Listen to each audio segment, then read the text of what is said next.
Tonight in Milwaukee, Senator Elizabeth Warren will join several Democratic presidential hopefuls at a town hall sponsored by the nation's oldest Latino civil rights group. But before that, she's rolling out her thoughts on how to overhaul the nation's immigration system. The plan, which Warren describes as a fair and welcoming system, would, among other things, decriminalize illegal entries, set up a Justice Department task force to investigate abuse claims, reduce immigration detention, affirm asylum protections, and expand legal immigration. And Elizabeth Warren isn't the only top-tier Democrat making a policy splash on this Thursday. In the first major speech of his campaign, and after a bruising past couple of weeks, Joe Biden is unveiling his vision for America's foreign policy, a plan he says that will end the, quote, erratic policies of President Trump and restore America's role as a world leader. The threat that I believe President Trump poses to our national security and where we are as a country is extreme. American foreign policy, I think, has to be purposeful and inspiring, based on clear goals driven by sound strategies, not by Twitter tantrums. And he make no mistake about it, the world sees Trump for what he is, insincere, ill-informed, and impulsive, and sometimes corrupt. Josh Rogin is a columnist for The Washington Post and a CNN political analyst. And Josh, this struck me as just the latest example of Biden setting that 2020 choice, right, between him and President Trump, kind of leapfrogging the rest of the crowd and heading straight for the general. What was your impression? Well, Brooke, that's exactly right. By presenting the foreign policy question as a battle between a second term of President Trump, which Biden says would be an existential threat to America's leadership in the world, and his plan, which is to basically return the United States to a traditional foreign policy that we might have seen over the last 25 years, Biden is reinforcing the idea that he's a general election candidate and stepping away from the contentious debates inside his own party about what Democratic foreign policy really should be.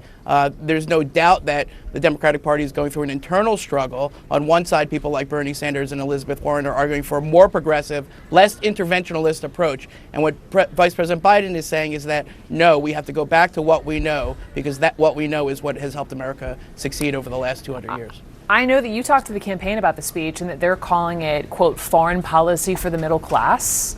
What does that mean exactly? Well, you know, Joe Biden, like on every issue, has the same problem on foreign policy. He's got this long record. He's got these views, long-held views that everybody knows, and he can't step away from them. At the same time, he has to acknowledge and convince voters that he understands that things have changed. And so that's why he's trying to present foreign policy as a middle-class program. He wants to acknowledge that most American voters have lost the thread on what we call this liberal world order project, that due to the gaps in the benefits of globalization, many people in America don't believe in that system anymore. And he wants to say that he gets that, and he's going to tweak it to put money back in the pockets of regular Americans. He hasn't filled out the details on exactly how he's going to do that, but unless he addresses the grievances, the legitimate grievances that brought Trump to power, he won't be able to convince voters to toss Trump aside.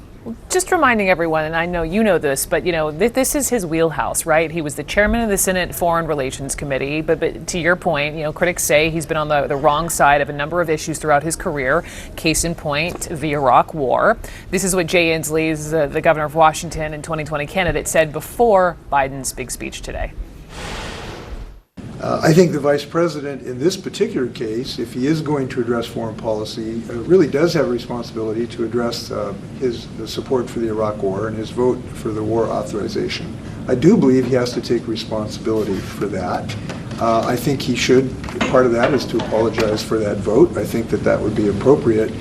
And I would like to know how he made such a misjudgment.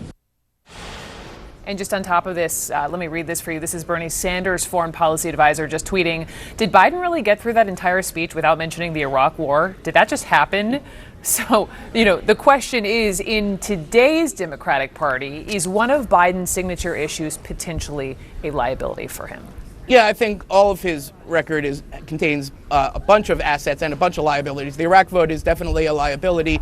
The best he can do is basically what Hillary Clinton did, which is to say, if I had known then what I know now, I wouldn't have voted for it.